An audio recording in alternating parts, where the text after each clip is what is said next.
السلام علیکم ورحمۃ اللہ وبرکاتہ۔ دوستوں، درس قرآن و حدیث صرف 10 منٹ میں آپ سمجھ سکتے ہیں کہ اللہ ہمیں قرآن میں کیا پیغام دے رہا ہے۔ اس درس کو اینڈ تک دیکھیں اور دیگر دوستوں سے بھی شیئر کریں۔ جزاک اللہ۔ الحمدللہ رب العالمین والصلاة والسلام علی سید الانبیاء والمرسلین، اما بعد فاعوذ باللہ من الشیطان الرجیم، بسم اللہ الرحمن الرحیم۔ ناظرین کرام، ایک مرتبہ پھر حاضر ہوئے ہیں سلسلہ درس قرآن لے کر آپ کی خدمت میں۔ آج ہم سماعت کریں گے سورہ بقرہ کی آیت نمبر 149 اور 150۔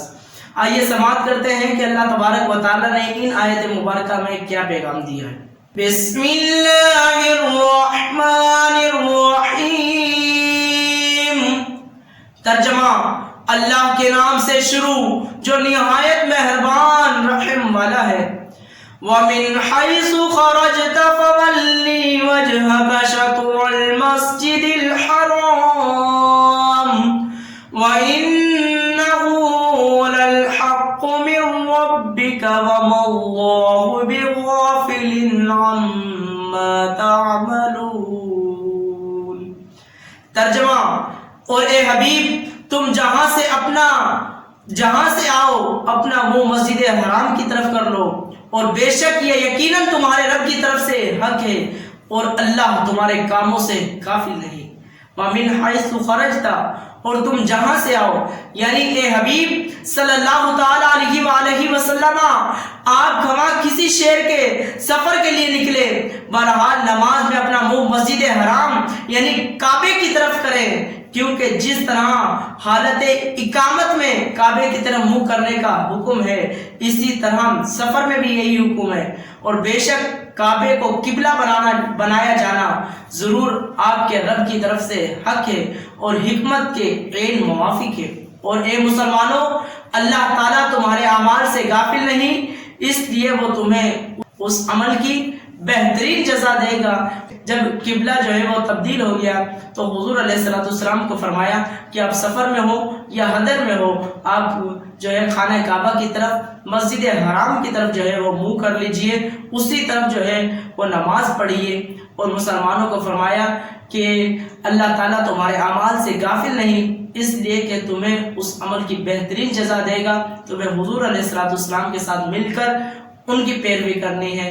یہ تھی اس آیت مبارکہ کی تفسیر۔ آئیے سماعت کرتے ہیں آیت نمبر 150۔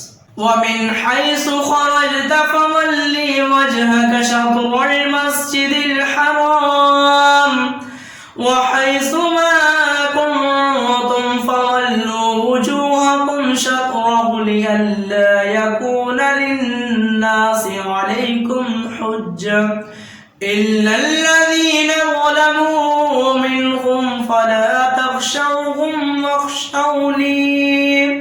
وَاخْشَوْنِي وَلِأُتِمَّ نِعْمَتِي عَلَيْكُمْ وَلَعَلَّكُمْ تَهْتَدُونَ۔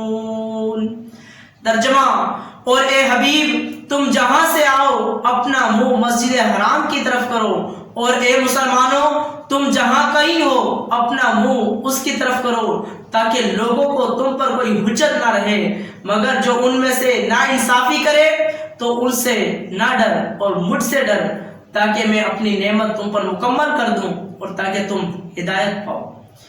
ناظرین کرام، اس کی تفسیر آئیے سنتے ہیں کہ اس رکوع میں 3 مرتبہ نبی کریم صلی اللہ تعالیٰ علیہ وآلہ وسلم اور مسلمانوں کو مسجد حرام یعنی کعبے کی طرف منہ کر کے نماز پڑھنے کا حکم دیا گیا ہے۔ جیسے کہ 2 مرتبہ آپ نے سن لیا ہے کہ اللہ تبارک و تعالیٰ فرماتا ہے کہ اے حبیب، تم جہاں سے آؤ اپنا منہ مسجد حرام کی طرف کرو، اے مسلمانوں، تم جہاں کہیں ہو اپنا منہ اس کی طرف کرو، تاکہ لوگوں کو تم پر کوئی حجت نہ رہے۔ تو فرمایا کہ اس رکوع میں 3 مرتبہ نبی کریم صلی اللہ تعالیٰ علیہ وسلم اور مسلمانوں کو مسجد حرام یعنی قبلے کی طرف منہ کر کے نماز پڑھنے کا حکم دیا گیا ہے۔ اس سے بظاہر ایسا لگتا ہے کہ یہ تکرار ہے، یعنی ایک کلام تکرار کے ساتھ آ رہا ہے، لیکن در حقیقت یہ تکرار نہیں ہے، کیونکہ ہر بار کے حکم کی علت جدا گانا ہے۔ پہلے فرمایا اس کی علت جدا ہے، اس کی علت بھی جدا ہے۔ پہلی بار جب نماز میں مسجد حرام کی طرف منہ کرنے کا حکم دیا گیا تو اس کی علت یہ بیان فرمائی کہ اللہ تعالیٰ نے اپنے حبیب صلی اللہ تعالیٰ علیہ وسلم کی رضا جوئی کے لیے مسجد حرام کو قبلہ بنایا اور نماز میں اس کی طرف منہ کرنے کا حکم دیا۔ دوسری مرتبہ جب مسجد حرام کی طرف منہ کرنے کا حکم دیا گیا تو اس کی علت یہ بیان فرمائی کہ اللہ تعالیٰ ہر امت کا الگ الگ قبلہ بنایا ہے جس کی طرف منہ کر کے وہ نماز پڑھتے ہیں، اور جب امت محمدیہ بھی ایک امت ہے تو ان کا قبلہ مسجد حرام کو بنایا اور اس کی طرف منہ کر کے انہیں نماز پڑھنے کا حکم دیا گیا۔ تیسری مرتبہ جب یہ حکم دیا گیا تو اس کی یہ علت بیان فرمائی کہ قبلے کے معاملے میں یہودی مسلمانوں کے خلاف حجت قائم نہ کر سکیں گے۔ آگے فرمایا وَحَيْثُ مَا كُنْتُمْ فَوَلُّوا وُجُوهَكُمْ شَطْرَهُ، اور اے مسلمانوں تم جہاں کہیں ہو اپنا منہ اس کی طرف کر لو۔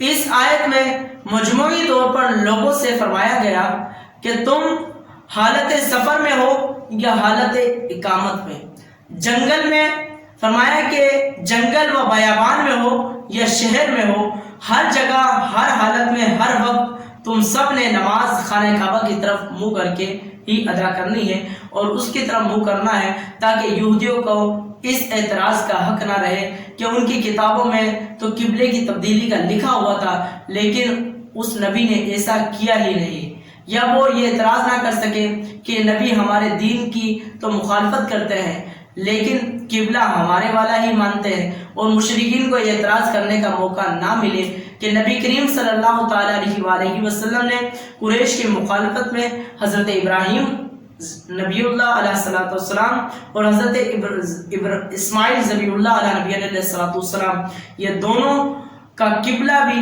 چھوڑ دیا، حالانکہ نبی کریم صلی اللہ علیہ وسلم ان کی اولاد میں سے ہیں، ان کی عظمت اور بزرگی مانتے بھی ہیں۔ آگے فرمایا اِلَّا الَّذِينَ ظَلَمُوا مِنْهُمْ، مگر جو ان میں ناانصافی کرے، یعنی اللہ تعالیٰ کی طرف سے تو حجت پوری ہو چکی ہے، اب بھی اگر کوئی اعتراض کرتا ہے تو وہ خود ظالم ہے۔ یاد رہے کہ دین کی راہ میں تانے سننا انبیاء کرام کی سنت رہی ہے۔ فَلَا تَخْشَوْهُمْ وَاخْشَوْنِي، تو مجھ سے ڈر اس سے نہ ڈر۔ اس آیت میں مسلمانوں کو حکم دیا جا رہا ہے کہ تم کعبے کی طرف منہ کر کے نماز پڑھنے کی وجہ سے کفار کی طرف سے ہونے والے اعتراضات سے نہ ڈرو، ان کے تانے تمہیں کوئی نقصان نہیں پہنچا سکتے، تم میرے حکم کو پورا کرنے کے معاملے میں مجھ سے ڈرو اور میرے حکم کی مخالفت نہ کرو، بے شک میں تمہارا مددگار ہوں۔ اس آیت سے کیا معلوم ہوتا ہے؟ ناظرین کرام، معلوم ہوا کہ انسان کو ہر وقت اللہ تعالیٰ کا عذاب پیش نظر رکھنا چاہیے اور کبھی بھی کسی بھی کام کو کرنے یا نہ کرنے سے پہلے اس بات پر غور کر لینا چاہیے کہ کام کرنے یا نہ کرنے سے اللہ تعالیٰ کی رضا حاصل ہوگی یا اس کا نتیجہ اللہ تعالیٰ کی ناراضگی کی صورت میں ظاہر ہوا۔ مروی ہے حضرت معاذ بن جبل رضی اللہ تعالیٰ عنہ کی وفات کا وقت قریب آیا تو آپ رضی اللہ تعالیٰ عنہ رونے لگے۔ ان سے پوچھا گیا کہ آپ کو کس چیز نے رلایا؟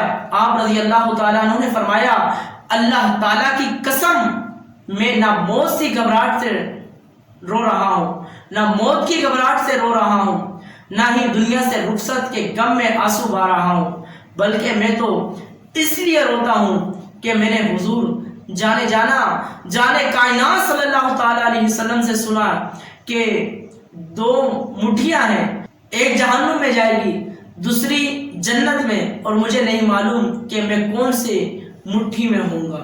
حضرت حسن بصری رضی اللہ تعالیٰ عنہ فرماتے ہیں قیامت کے دن لوگوں کا حساب آسان ہوگا، جو آج دنیا میں اللہ تعالیٰ کی رضا کے لیے اپنا محاسبہ کرتے ہیں اور اس طرح کہ انہیں جب بھی کوئی کام درپیش ہو تو پہلے اس میں غور کرتے ہیں، رضا کے لیے ہو تو اسے کر گزرتے ہیں، اگر اس کے برخلاف نظر آئے یعنی اللہ تعالیٰ کی ناراضی کا ظاہر ہو تو اسے رک جاتے ہیں۔ پھر فرمایا اگر بروز قیامت ان لوگوں کا حساب کٹھن ہوگا جو آج دنیا میں عمل کرتے وقت غور و فکر نہیں کرتے اور کسی قسم کا محاسبہ کیے بغیر کام کر ڈالتے ہیں، ایسے لوگ دیکھیں گے کہ اللہ تبارک و تعالیٰ نے ان کا چھوٹے سے چھوٹا عمل شمار کر رکھا ہے۔ اللہ تعالیٰ مجھے اور آپ کو ان باتوں پر عمل کرنے کی توفیق عطا فرمائے، آمین بجاہ امین صلی اللہ تعالیٰ علیہ وسلم۔ برائے مہربانی اس ویڈیو کو لائک کر دیں، چینل کو سبسکرائب کر کے بیل آئیکن دبا دیں تاکہ آپ کو آنے والی ویڈیو کی نوٹیفیکیشن ملتی رہے۔ جزاک اللہ خیرہ. اللہ آپ کو درس دیکھنے کا اجر عطا فرمائے. آمین.